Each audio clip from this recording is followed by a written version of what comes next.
Blockchain broadly as a construct is as American as it gets. Can't afford my house. That's okay. But you can afford some tokens. Even the biggest customers get shafted at the end of the day. Hey everyone, today I'm very excited to announce our podcast with Yat Siu, co-founder and executive chairman of Animoca Brands, which is a global gamification and blockchain entity advancing digital property rights and decentralized projects to help build the open metaverse. Welcome to the show, Yat. So thrilled to have you here. Thank you for having me. It's a great pleasure to be here. To kick things off, what piqued your interest in blockchain technology in the first place? What were you up to at that point in your life? So Animoca was always a video gaming company. So we were basically making video games before, specifically on mobile, but also on console and PC. And one of our studios in Vancouver called Fuel Powered ended up working on this little project with their, I guess you could say, co-tenant, which was a company called Axiom Zen that was producing this little thing called CryptoKitties. And eventually that would birth into Dapper Labs and, you know, everything we see with NBA Top Shot and so on. And when we saw what was possible with essentially NFTs, that people, in particular gamers from our vantage point, could actually have true digital ownership, that kind of really piqued our interest. Right? We didn't come from the Bitcoin space. You know, we weren't early buyers or miners. You know, we weren't part of the lucky few that got to purchase, you know, Ethereum at early ICO days, right? Like we came much later. We came basically when NFTs started to become interesting, but still not mainstream. And then, you know, when we saw that vision, we decided to basically invest in the space as well as build in the space, because if this is really this shared open network, which is our belief structure around Web3, then you can't do it yourself. You have to bring in friends and partners and allies. And so the best way to do that is to help seed the ecosystem. And that's why in 2018, we basically invested in, you know, OpenSea back then, and Axie Infinity, acquired the Sandbox, and of course, Dapper Labs, Wax, Decentraland, like all of these companies that were doing things in the open metaverse and as well as NFTs and gaming. And today we have close to 500 companies now in our portfolio of companies, as well as studios that we're building in helping advance the open metaverse and the shared network. Yeah, you had the really true transition from Web 2 to Web 3. And have you experienced any direct changes in your view of traditional industries after immersing yourself in the crypto thesis? Oh, yes. I mean, so many, right? I would say that our initial thesis around gaming, while I would say broadly correct, was still very, very primitive in comparison to how we understand it now. I mean, you know, when you start delving into blockchain, you come to realize that blockchain isn't only just a technology, right? Often we think of technology as tools to advance a certain mean, and that makes sense. You know, but it's not apolitical in the case of blockchain, right? Blockchain has a capitalist structure. There is an incentive mechanism that is deeply human and deeply capitalist in its framework, which means that we had to start delving deeper into some of, you know, I guess some of my historic philosophical thinking as well, which is again something that isn't normally the case. I mean, we do sometimes think about our work in the context of, you know, science and technology, of course, naturally, and also philosophy. But I think in blockchain, it's much more embedded, because these aspects around, you know, transparency or freedom or liberalism or market forces, or all these things are really embedded into technology at its core, right? So which means that, you know, in order to really advance it and in order to build in it, you kind of have to understand it, as well as understand the subcultures that exist within it, right? You know, within blockchain, you have people who have very, very strong beliefs in one form or the other, in ways that the internet, although they have them, can't sort of actualize its power, right? So you can have a small group of people, or, you know, a powerful group of people maybe as well, sort of have conversations in a chat group or on Reddit, and they have influence. But in Web3, they can form valuable and powerful networks, right? Which means that they are not just sort of, you know, chatter that is owned by someone. There's actually chatter that is owned by the community, which gives its power in itself, right? So I would say, in that sense, blockchain is much, much more powerful. There's many things that we also believe in terms of how network effects are shared that amplify and give compound effects to network effects through tokenization that, again, isn't possible in Web 2, right? So I mean, there's many more aspects of this one, but I guess broadly speaking, I would say maybe the biggest shift in change, I would say, for anyone who truly understands sort of Web3 coming from Web2, is that network effects are really shared across the entire network, which gives a compound value, compound effects, right? You can't have, growth on Facebook and it has an impact on TikTok. That doesn't happen, right? But in Web3, if Ton grows or if Arbitrum grows, Bitcoin grows, actually the entire ecosystem broadly benefits as well, because liquidity can travel across from one space to another. It is a truly open network. And we've seen versions of that in the early days with like open source, for instance. Open source has this sort of quasi-compound effect, but you couldn't really share value with it because it was, kind of barter trade of knowledge, right? I write code and you give your code and we put the code together. And if I like this code, I take the code, but in exchange, I give you more code, right? I mean, it's really kind of digital barter trade. That's what this is, right? We just exchange code for apples and oranges, but in reality, that's what this was.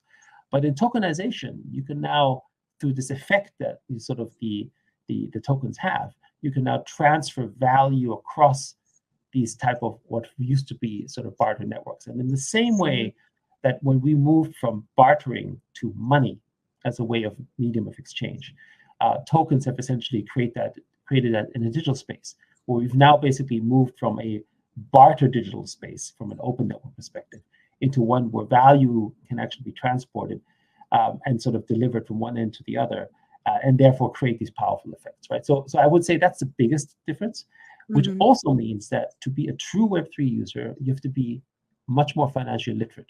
Like if you thought you understood finance, or you had an idea about money or an idea about investments, come to Web3 and we'll open up a whole new perspective as to what it means to be financially literate. And maybe you're a financial and economics professor and you're really well studied.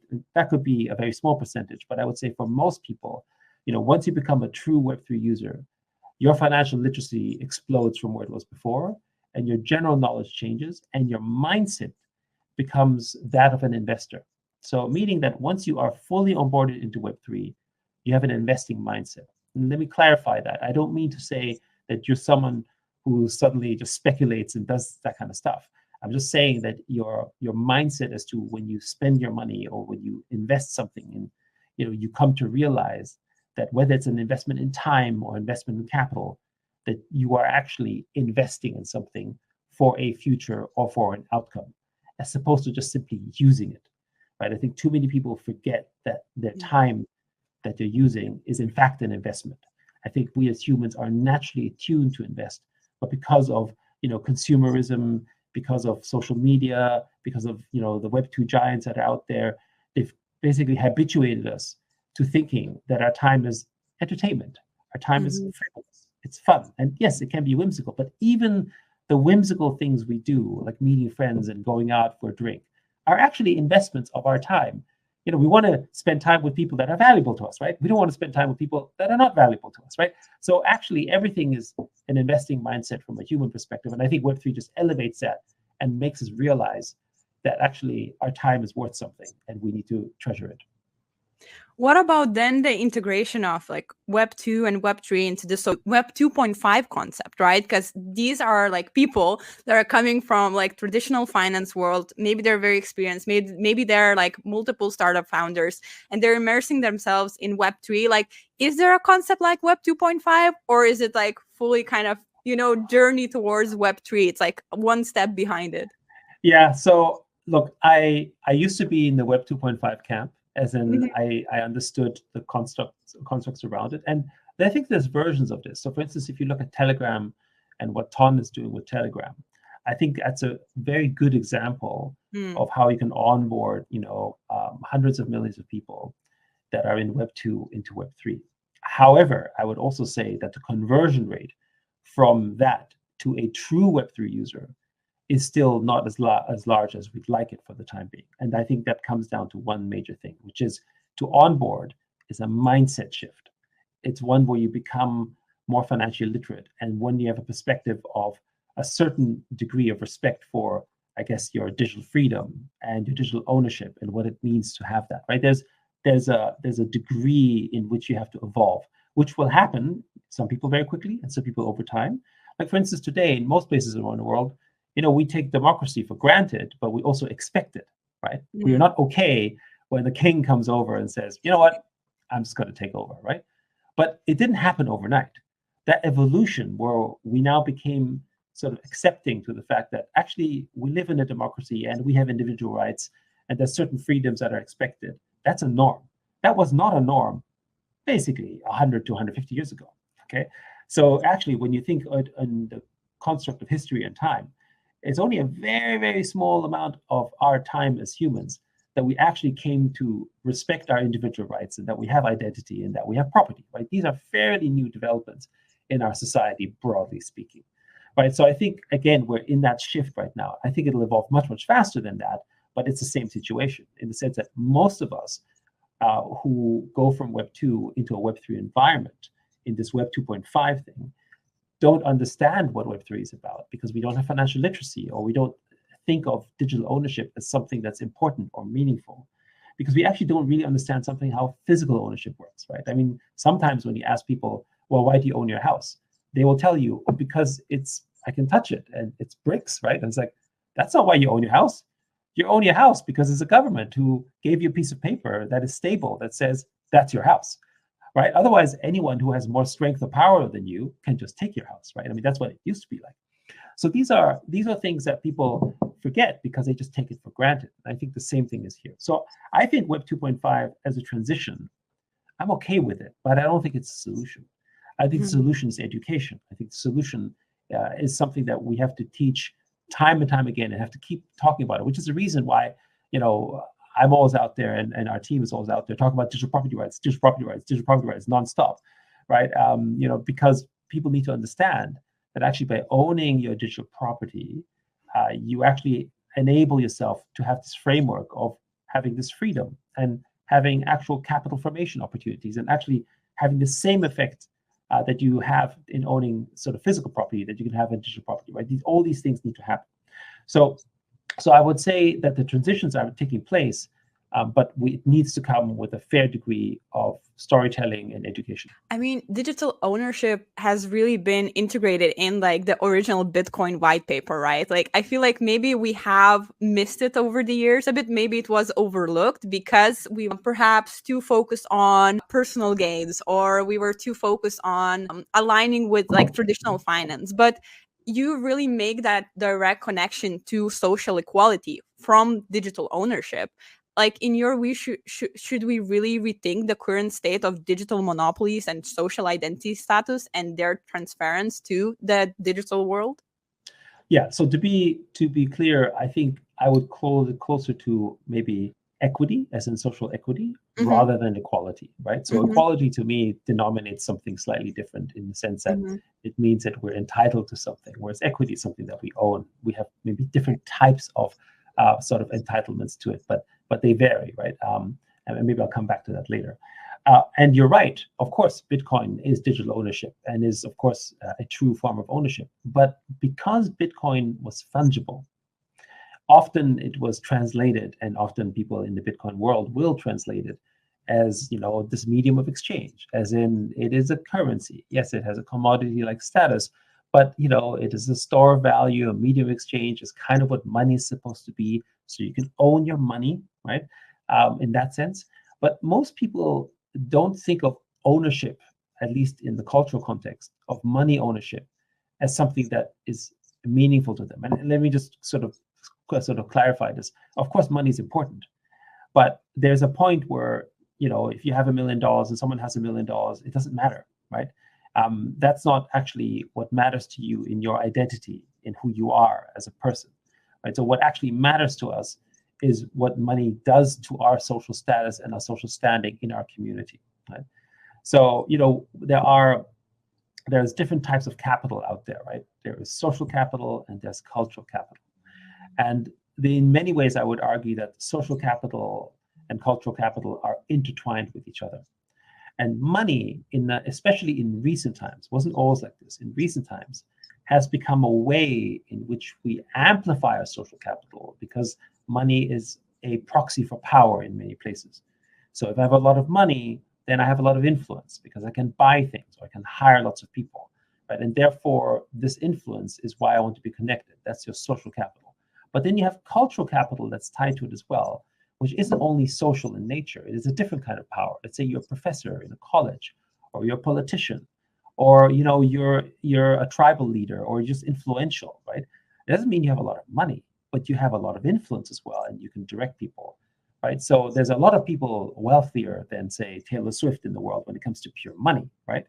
But if Taylor Swift says we go left, then nothing can stop that, right? As an example, right? Right. And then, of course, I'm giving extreme example. My point is that cultural capital is actually the more powerful form of capital, and we use money as a way to bring up our social cultural capital, right? So that comes in the form of what clothes do I wear, or what car do I have, or which place do I live, or what friends do I have, or which membership clubs am I in, right? I mean, these are all examples in which people are trying to put themselves in those positions. I mean, when you even think about the race, about things like university college, right? That's an example, as ironic as it is, where even in those situations, we're now trying to vie for certain kind of social cultural capital, because this person has gone to a top university and the other has not. And there's no direct correlation when you look at the entrepreneurs. Like I, for instance, I didn't go to any of these top universities, and I actually have a music background. I'm not even part of that.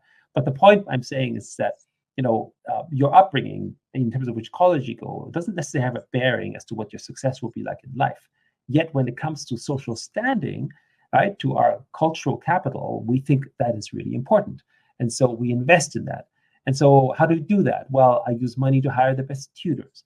I'll use money to give my kids the best kind of education so they have the best chance to go there. Or because you can have private coaching with some great sort of star athletes, so you can be competitive in the school who wants to go to, right? I mean, again, these are all things that we do with our money to attain these things, right? And so to the earlier point, I think when people started focusing too heavily on Bitcoin as a currency or as some kind of medium of exchange, we lost the language that is actually, of course, digital ownership too. But because we don't think of money in the same way as ownership as we think of, all these other things I described as ownership, that got lost in translations. When NFTs came about, it became much clearer. Oh, it's a piece of art. Oh, it's a Bored Ape. Or it's land and sandbox. It's virtual land. Oh, I get that. Virtual land is like physical land. So I own that property, right? So that's kind of why that translation, even though it was always there, became much easier.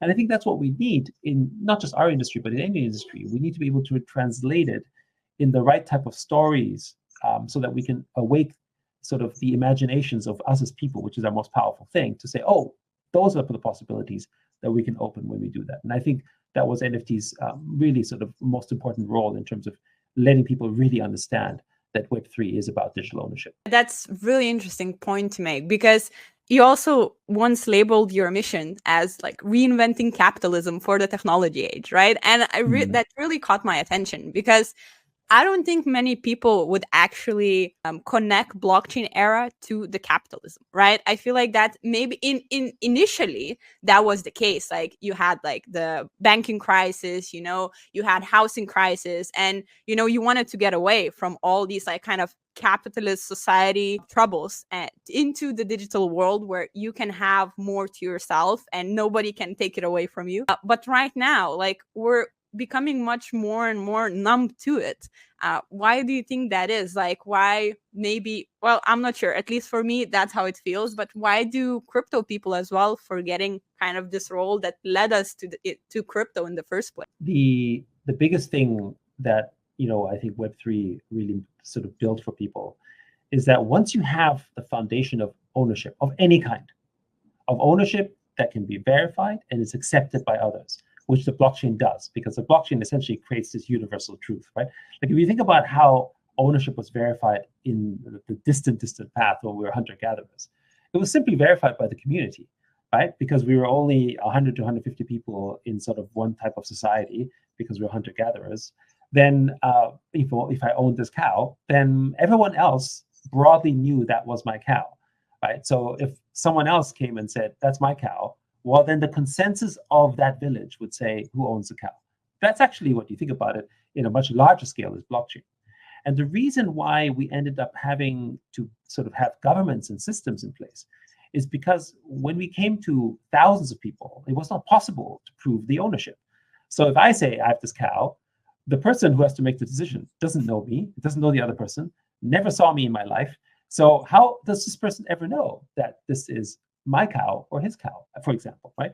So then you needed to have the written word, and then who enforces that? That's basically where central authority had to come in, which led to basically like the kings and eventually to governments and all these things that we have today, still in a central way, so we can manage this. And so blockchain solves that, which means that now with blockchain we can have true ownership, but in a decentralized fashion, in which the consensus of the network operates by I know this already because it's basically on chain.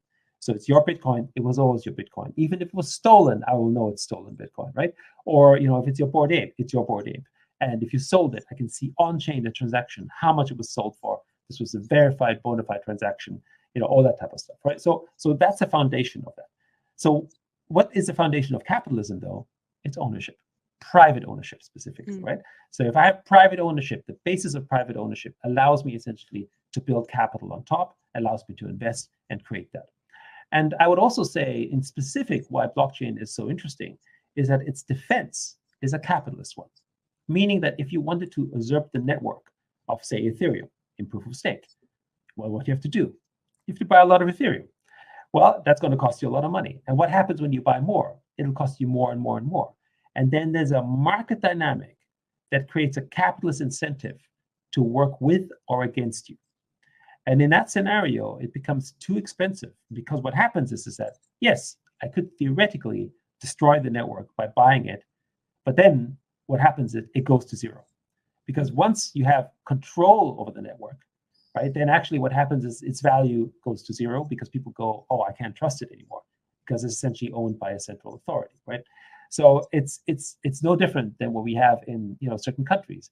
If you have countries like North Korea, which are very, very central government, shall we say, right? It has no value whatsoever in comparison to places like Switzerland, where the governance is very decentralized, where the laws are very particular that can't be changed because of its very sort of distributed ownership structure that it has, right? So I would say it's very much the same. But where I think, by the way, blockchain is different, actually, well, maybe different is the wrong word, truer to capitalism, right?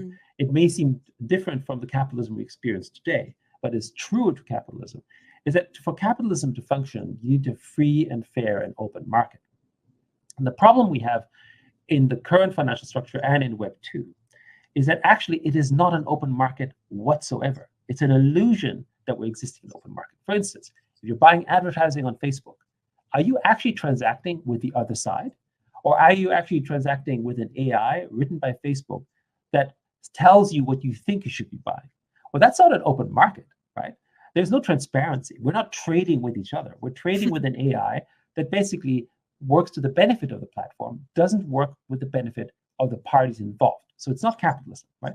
So what exists inside these large social networks and companies like Apple and Google is actually, frankly, a kind of sort of centralized, controlled market, which is closer to socialism, which really only benefits the companies in question. And I know they don't think of it this way, because of course they're operating in the perspective of, well, we're a capitalist business, so we make the most profit we want ourselves. But these companies are no longer companies the way that we imagined them in the past.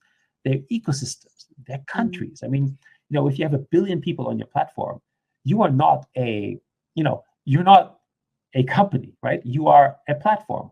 In the same way that news agencies, in the past, were regulated, for instance, and had to follow certain oaths and had to be sort of managed a certain way because of the type of influence and power they were able to control, right? So that's kind of the situation that we have. So unfortunately, people who don't understand capitalism or study it or think about it think that Apple and Facebook and Google are the prime examples of capitalism going wrong, when I would argue that they've distorted actually the meaning of capitalism.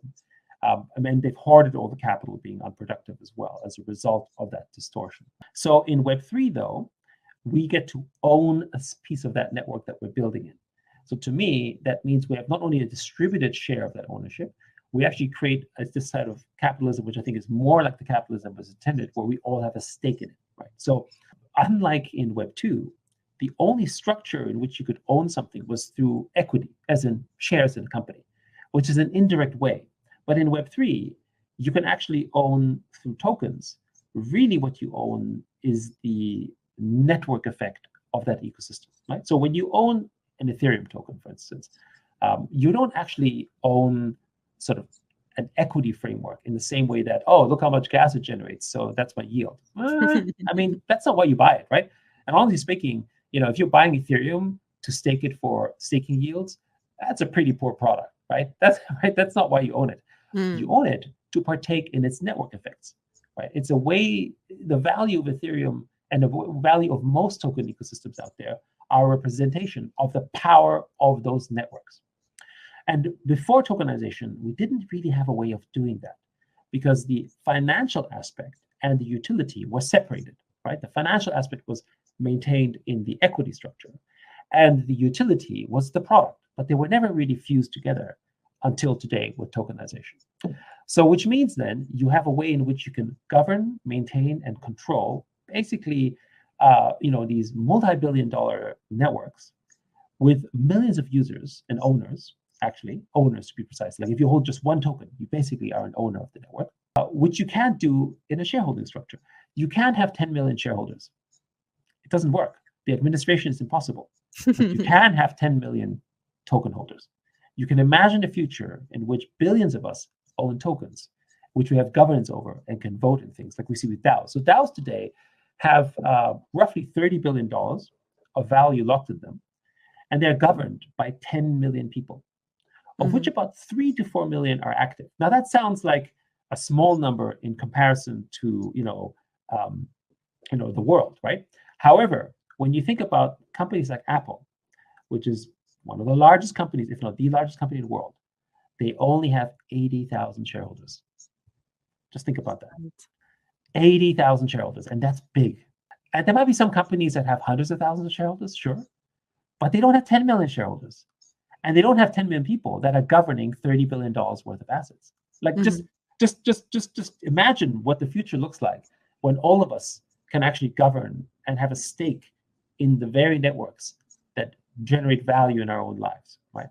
And they become more powerful as a result, right? Because also imagine what happens if Apple actually had 10 million shareholders, right? Not indirectly through mutual funds, but actually 10 million direct shareholders.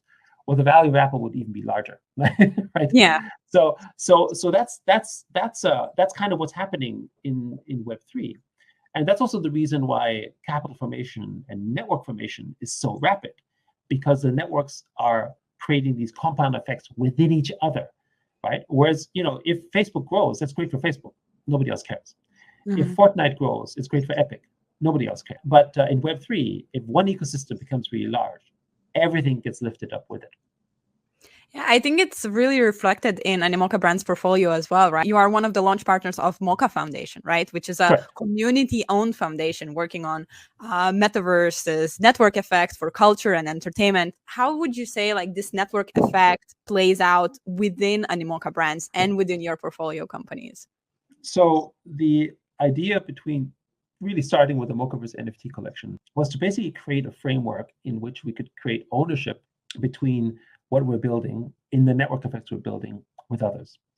Because, if you think about the traditional VC model, right, in order to participate in the network of a VC, the VC has to invest in you. That's not bad. That's okay. But, every VC, even the biggest, have finite capital to invest. So that's the first point. And the second thing is that actually partaking in the benefits of those network effects is limiting if you can only really do this when you are a member of that network. Right? And the membership in this case can't even be sort of something that I can just join. I have to, be blessed through this process of being invested in, which creates due diligence in all these areas. So I think, again, tokenization and Web3 is a way in which you can expand the value of these network effects, but not letting just anyone join it, right? So either, and this is the power of permissionless networks, is that there's an element of trust that you can build on top, starting with your stake, right? So in other words, if I have a meaningful stake in the network, you have to take me seriously. And other people outside basically do that as well. And you might argue, oh, but doesn't that mean that anyone who just has money can come in and basically just say, hey, I'm someone? Well, that's kind of how the real world works, right? I mean, if someone basically walks in and sort of, buys your house next door, well, you'll take him seriously.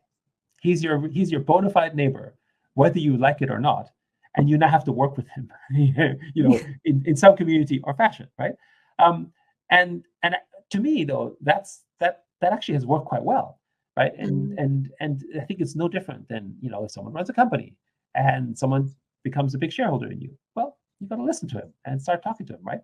Or, this is something that we don't really do in the product world as much, because if I'm a customer, I could be your biggest customer, but I actually don't have a stake in you, which means even the biggest customers get shafted at the end of the day because, they don't have a voice, right? And that's kind of where the interplay becomes so important. So for MOCAverse, we wanted to build something similar, which is that, by owning the asset, you have certain governance rights, and that can expand itself through the partnership with the foundation to basically broadly reach our portfolio and go beyond that. So, we have 500 portfolio companies today, give or take, and we're hoping to be in the thousands in the near term. But the space is going to be in the hundreds of thousands of companies. And there's no way that we're going to invest in 100 or 200,000 companies, realistically speaking. I don't even know how to, we don't know how to manage that. But if we can create a network where people could sort of partake in it from the outside as well, that would not just benefit our portfolio in the network, it would benefit everyone else in it, right? That's kind of the vision behind it. And of course, the identity layer, which is MOCA ID, is also really important, because one of the other problems in Web3 was that, we build on-chain reputation, but can we maintain on-chain reputation and bring it along? So this is one of the problems that, society, I think, has broadly solved through these certification structures and through passports, right? So one of those examples is college degrees.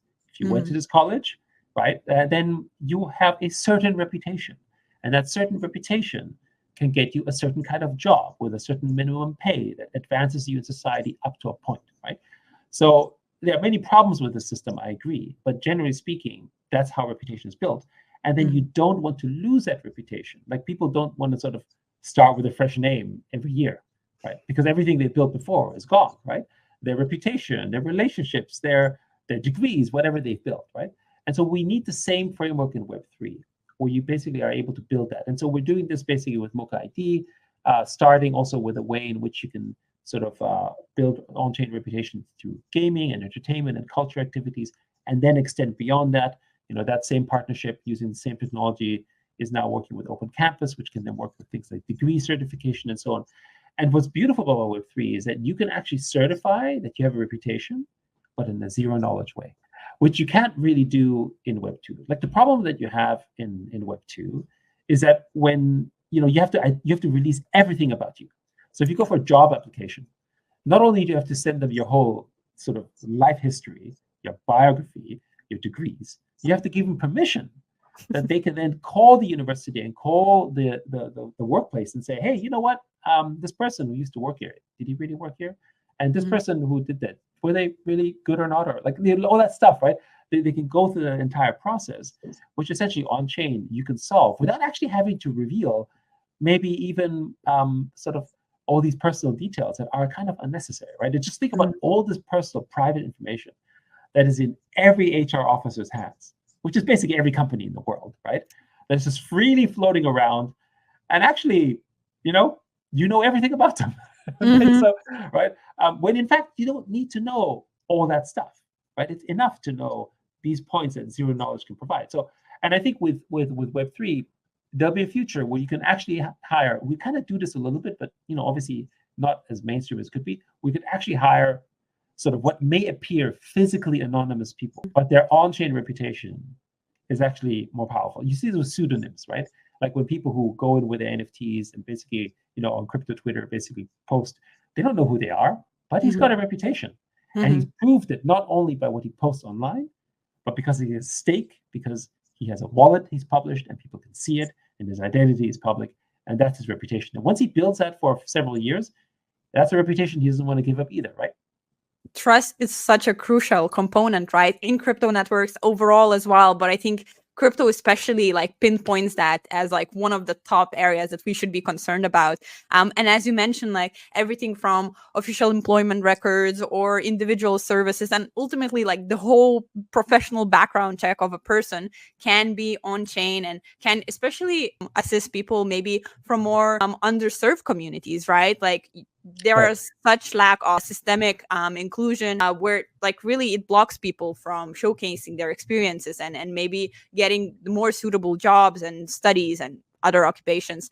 Do you think really like Web3 identity and these reputation verification tools can translate into Web2? Can we see that maybe in the next 5 years? I think so. And the reason why I think it does this is that at the end of the day, I think, first of all, as humans, we are generally social creatures. Right? Everything is tied from the social connectivity perspective, right? That's what we care about most. I mean, just think about things like, penalties, like prison. That's an example of what's the penalty? Isolation. What isolation? Social isolation, right? So in other words, the price of being disconnected from society is so dear, so high, right? That you basically can't imagine a life without it. So everything is, as humans, we're tied towards that. And so what that really means is that we're sort of even the most deepest introverts of us, at the end of the day, need some kind of connection or use some kind of connectivity, which means that we're all about forming networks and sort of bonds in these networks and sort of creating value in these networks, right? I mean, if you think about what is a nation, what is a country, what is society, they are actually networks of people that build value indirectly or directly within each other, right? So that's kind of the basis of that. And what it needs to function in order, how do we emerge from hunter-gatherer societies of 100 to 150 to basically the kind of countries that we are today, where we can have millions and millions of people, in some cases billion, right, governed under one system, one set of values, broadly speaking, and a cohesive structure. It comes from having trust, right? It wouldn't work if I don't trust. If there's a breakdown in trust in the government, forget that nation, right? There's all these problems, potentially civil war, all these things that will break it apart, for example, right? So there's things that we have to believe in and follow and trust as a result of that. And so having approaches that help us scale that trust is what gives us cohesion. So the democratic process is an example, and one may argue, oh, it's potentially under threat, but still it's an example of this process that we trust, because it shows that, through the democratic process, we're actually electing people who are broadly accepting, what sort of the will of the broad majority and of the people, with certain protections in place, like all these elements around it. So I can trust it, and therefore I can give myself to it.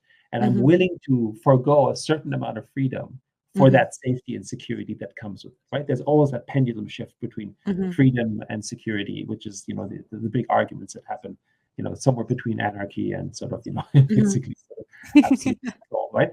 And with blockchain and this type of digital verification, I see us scaling that much larger. Like, imagine if Web2 had a platform, which it doesn't, where I actually do really trust what that network has to say, right? That would have so much power, right?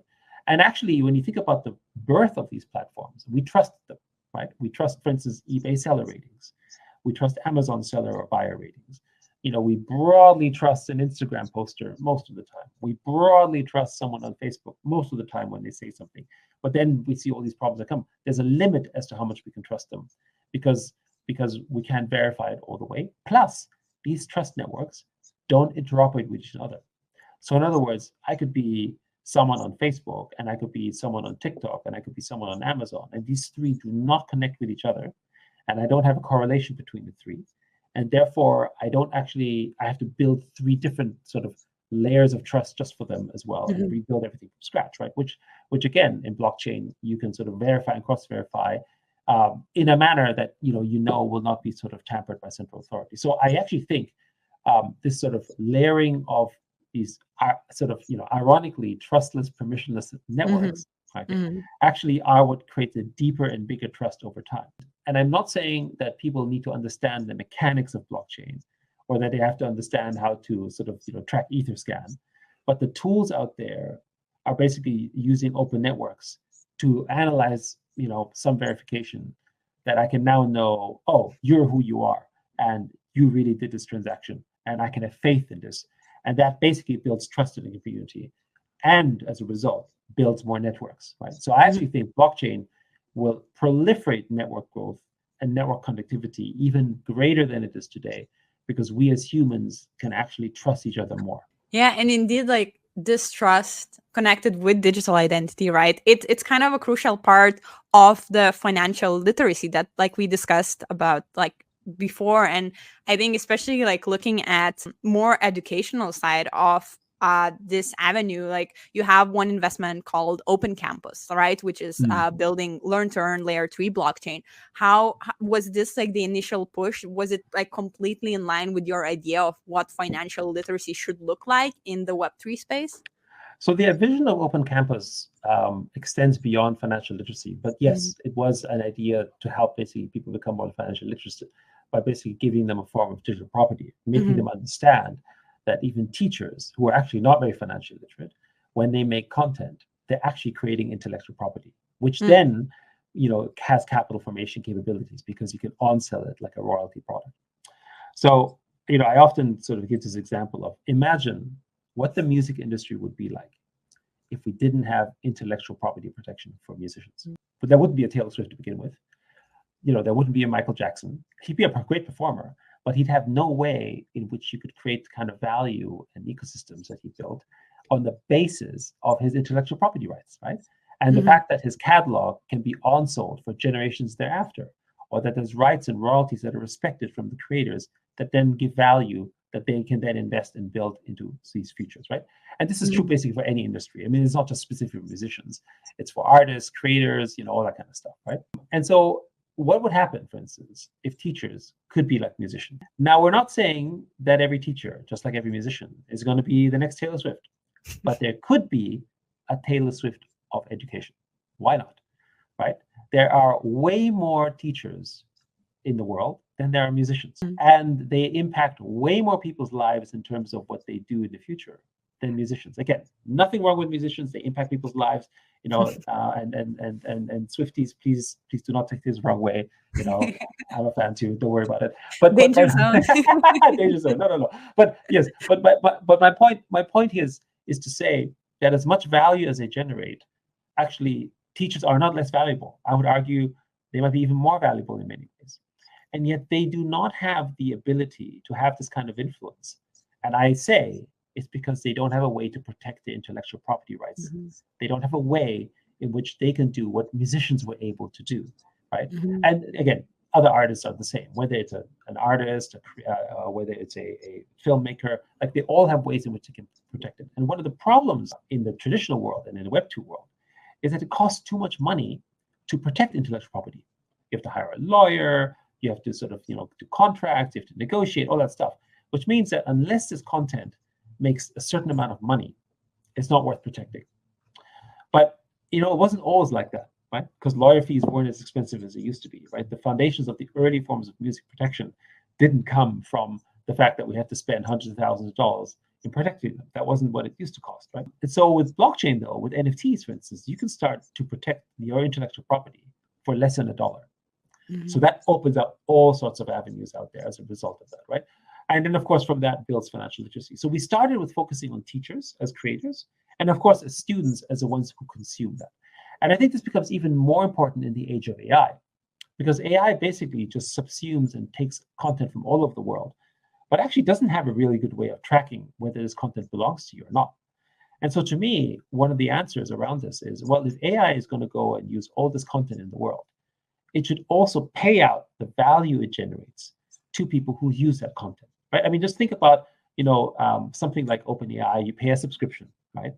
And if OpenAI happens to use your content for a number of queries, right? Then similar, like as a Netflix share, it should be able to pay that out to you. But again, which technology could literally pay out a fractional value of 1 million content providers for a piece of content, right? You can't do that in the Web2 world, but in Web3, through on-chain and tokenization, you can, right? And so again, those are some of the examples that I think will sort of create a future where, personally, I think everyone will be a capital owner. I think the way in which we can sort of get out of a little bit of the socioeconomic mess we're in, the answer to me is not more socialism, but is more capitalism, in the sense that we should all become capital owners. But when we think about capital owners, everyone's like, oh, but I can't afford my house. That's okay. But you can afford some tokens. You can afford networks in which you participate in and grow in, right? And the youth already thinks of it this way. Like in South Korea, I think 60 or 70% of the youth now basically only look at tokens and blockchain as their future sort of investment mechanisms versus shares. What do you think is lacking then in Web3 space to kind of make that final transition into this digital ownership bubble and into this like trustworthy network effect? Because especially with AI, right? It's quite a weird dynamic because AI and Web3, they couldn't be more different, but then they can work together to really like benefit each other, for Web3 to provide the transparency, for AI to provide like this kind of like loads of data and like the tools that can help Web3 advance. What the dynamics you see to kind of really make Web3 much more scalable? So first, I would say it's understanding, right? So anytime I look at Web3 as a movement, I don't think of Web3 as just a technology, and there's political implications with this. It's getting more mainstream. And so you need to have a certain kind of critical mass. And so to me, the critical mass, which has happened in some places with Web3 gaming, and I think Web3 gaming is one of those approaches, when the critical mass builds, then enough people around you from a sort of social perspective understand and normalize it and bring them into the field, as it were. You know, when you open a bank account, it's definitely not easier than opening up a crypto wallet. It's actually much harder. When you think about getting online even, people say, oh, it's easy. Well, how long did it take you to buy a new mobile phone and to then set it up? And especially as a first-time mobile phone user. Again, it's not actually that easy comparatively speaking to setting up a crypto wallet. So if an alien came out of space and did that, right, they would definitely tell you going into Web3 with a crypto wallet is easier than any of these other tasks, right? But socially, we don't think so.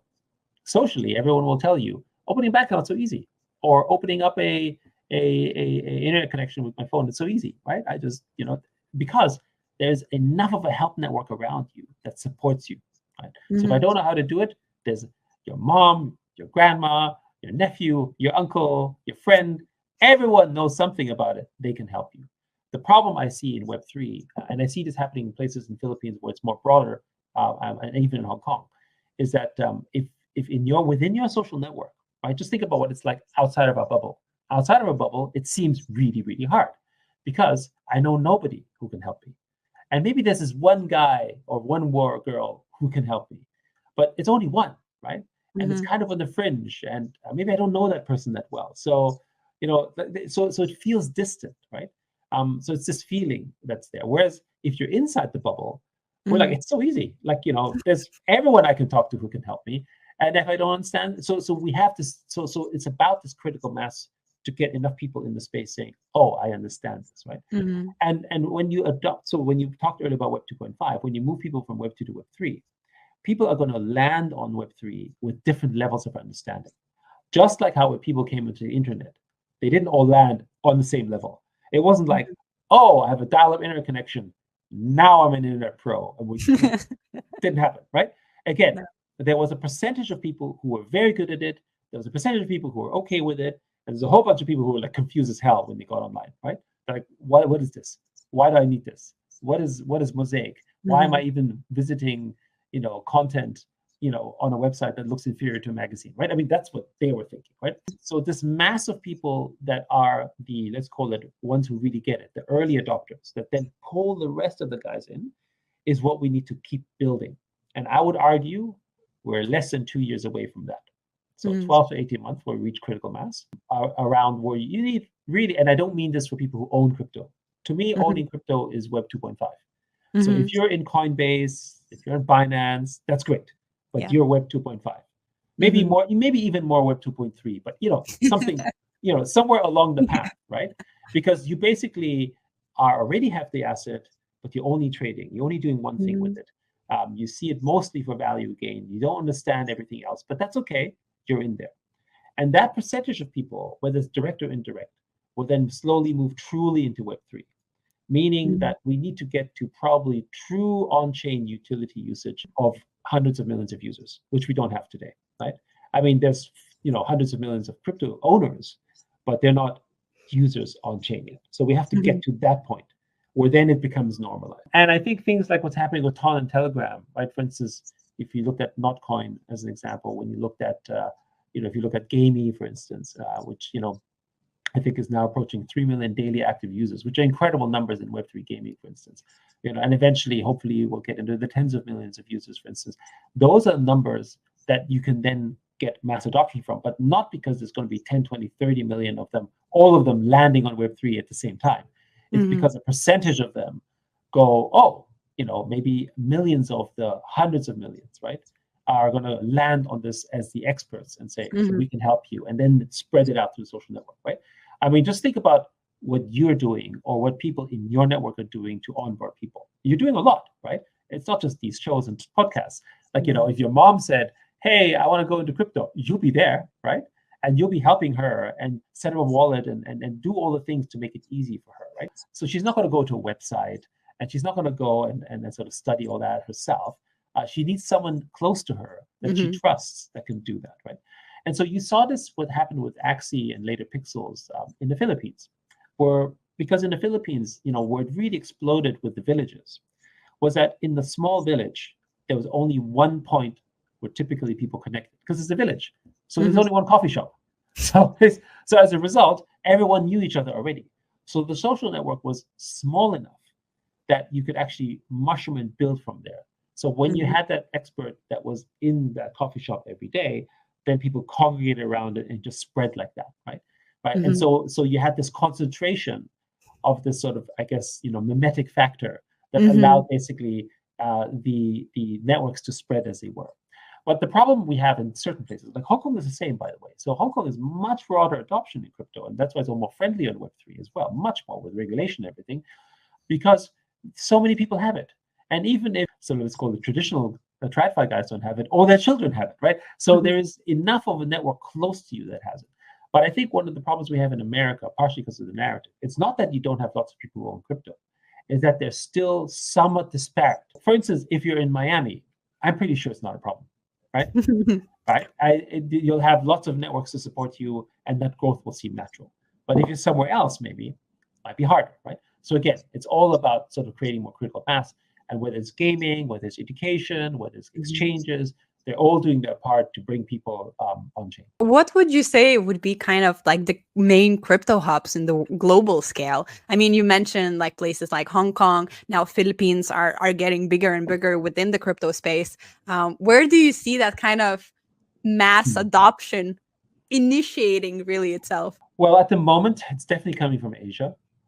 Because Asia is, broadly positive on it. Also, I think Asia is very pro-capitalist, generally speaking. I think it has to do with our history, because, most people might not remember that 30, 40 years ago, South Korea had a GDP lower than North Korea.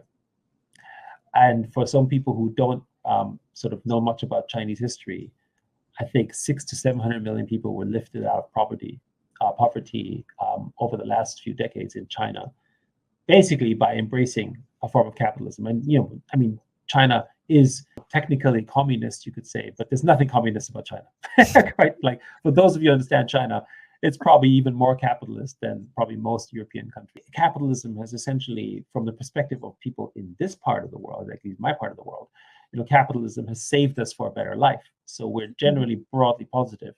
Whereas I think in the West, it's been taken, for granted. And also, there's many problems around it. Like, people haven't benefited from capitalism over the last 2 decades. So why should they feel optimistic about it? Because again, it's been usurped by these large networks who have monopolized and actually created the very thing that capitalism wasn't supposed to be. So that's at least where it is right now. Having said that, I think the US will at one point reclaim its throne as one of the primary, if not the primary place in which blockchain and Web3 development can happen. You can never count out the US. And the reason I say this is, yes, there's concerns around the regulatory framework. That is true. Many things that you have to think about that isn't clear. Post-elections aside, I won't speculate, at least not on this channel. However, what I will say is that blockchain broadly as a construct is as American as it gets. Right? When you think about free market, liberalism, property rights, what's embedded in the Constitution, those are actually things that are actually very much at heart of the American values, which is one of the reasons why I think, when you think about builders in the space, we're talking about people who are building in the space, not because they're technically sort of strong in technology, but because philosophically they align with it really well. So one of the reasons why I think not every Web 2 to Web 3 game succeeds easily, even though they might have more customers or users, because actually philosophically they're not aligned with the principles of, let's call it those ideas of liberalism and freedom and property rights. Is not to everyone's taste, right? It's not to everyone's understanding as well, right? And I would argue, for instance, game developers in the West, in particular in the West, are more socialist leaning anyway. Their game design is very much not designed not around the benefits of property, but about the benefits of, labor and activity, right? So when you say fun, that's fine, that's good, but it's also a form of labor. You can't have fun by ownership. You can only have fun by doing, right? So again, which is not true. It's not how the real world works, but it's what they believe. For instance, in Asia, though, it's okay that you can buy items in a game to get you ahead. All right. Whereas it's not okay for game design in the West. And I think a big part of it has to do, and this is a common misconception people have who are not in our industry, and I'm not talking about Web 3, I'm talking about my Web 2 game, is that Web 2 game studios and developers and game designers don't make that much money in comparison to their technical peers elsewhere. Like if you're an engineer at EA and an engineer at Google, you're vastly different pay grades. It's not even comparative, right? And so to me, I think this has something to do with that as well, right? I think if engineers and people who work in gaming studios were paid closer to what some of their other engineering sort of peers were paid for, I think they would have a different relationship with value and money, right? So again, it's all kind of interrelated, I think. I feel like we could talk about this for days. Honestly, I have so many more questions for you, but I think maybe we'll need to jump on another podcast. Sure, but happy to. I think for now, thank you so much, Yat, for coming on to the show, for sharing your insight, everything we discussed in terms of metaverse, in terms of digital identity, digital property rights. It's so pressing in today's society, and I think it's very important to spread a bit more, insights and knowledge about it to the people that can, actually look into it and maybe rethink how they're approaching it and what they're doing. So thank you for sharing this, and it was lovely to see your passion for the blockchain space, to see it as a movement. That's something I also feel very close to as well. So can you share with our listeners how can they follow your investment journey? How can they follow your work, and as well learn more about Animoca Brands and what you're up to? So the way that you can sort of follow us is, I'm on Twitter mostly. My handle is YSIU, but also Animoca Brands. We also have with Animoca Brands Insights, regular postings about how we view the state of the market industry. And then also I would say, I do a lot of talks. You can find me online in YouTube and other channels. I talk about various topics similar to this. My general commentary on this is that, Web3 is much bigger than just a sort of technology. It's something that is, I think, going to positively change the world. And I think we can all play a part in this. And so it's really important to keep spreading this message, because this type of stuff doesn't happen overnight, right? This is not just sort of a TikTok thing, right? It's much more, again, no disparaging of TikTok. What they've built is amazing. But again, this is something where whatever you build in becomes yours. It's about your sovereign ownership. It's about your freedom. It's about your liberty. It's about your property rights, right? So these are things that really matter. And I think what I'm also hoping to do is that it doesn't not just elevate our own industry to understand why we're doing it. Because of course, we've gotten some slack, some criticism for, focusing too much on the money, which is fair, I think, because some people have, right? But I think, again, this is because at the end of the day, the bigger mission is having something around that is really ours, in which we can have a better and fairer future. And I challenge everyone who's maybe not in the space to sort of study that and think about, I really believe that this is one of the best solutions for humanity in terms of creating a more equitable future. I agree with you. And I think there are so many untapped opportunities as well that are bound to unravel in the next few years, maybe in the next decades as well. But the crypto space is really maturing, really getting more people on board, more technical people on board that are exploring, transitioning from Web 2.5. So really excited to see the progress there. Thank you, Ad, so much. That's a pleasure. Thank you for having me.